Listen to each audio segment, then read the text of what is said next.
Hi friends, welcome back our YouTube channel Mathew's curry world. ഇന്ന് ഞാൻ നിങ്ങൾക്കായി പരിചയപ്പെടുത്താൻ പോകുന്നത് വളരെ എളുപ്പത്തിൽ വീടുകളിൽ ഉണ്ടാക്കാൻ പറ്റുന്നൊരു മുട്ട പപ്സാണ്. എഗ് പപ്സ് എങ്ങനെ പ്രിപ്പയർ ചെയ്യണമെന്ന് നമുക്ക് നോക്കാം. ഒരു പാൻ ചൂടായതിന് ശേഷം അതിലേക്ക് വെളുത്തുള്ളി, ഇഞ്ചി, 2 മീഡിയം സൈസ് അരിഞ്ഞു വെച്ച സവോള ഇട്ട് നന്നായി വഴറ്റി കൊടുക്കുക. ആവശ്യത്തിനുള്ള ഉപ്പും ചേർത്ത്. സവോള ഒരു ഗോൾഡൻ കളർ ആവുന്നതിന് മുമ്പേ നമുക്ക് പൊടികൾ ഇട്ട് കൊടുക്കാം. അതിനായിട്ട് 1/2 ടീസ്പൂൺ മുളക് പൊടി, 1/4 ടീസ്പൂൺ മഞ്ഞൾപ്പൊടി, 1/2 ടീസ്പൂൺ കുരുമുളക് പൊടി, 1/4 ടീസ്പൂൺ ഗരം മസാല ചേർത്ത് പച്ചമണം മാറുന്നവരെ ഇളക്കി കൊടുക്കുക.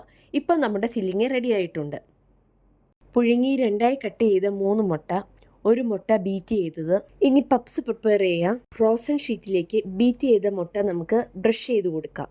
ഇനി ഇതിലേക്ക് ഫില്ലിങ്സ് ആഡ് ചെയ്ത് കൊടുക്കാം. ശേഷം 2ആയി കട്ട് ചെയ്ത മുട്ട ഇതിൻ്റെ മുകളിലേക്ക് വെച്ച് ഇത് ക്ലോസ് ചെയ്യാം. ക്ലോസ് ചെയ്ത പപ്സിലേക്ക് ബീറ്റ് ചെയ്ത മുട്ട നമുക്ക് ബ്രഷ് ചെയ്ത് കൊടുക്കാം. ഇനി ഇത് നമുക്ക് പ്രീഹീറ്റ് ചെയ്ത് വെച്ച എയർ ഫ്രയറിലേക്ക് വെച്ച് കൊടുക്കാം.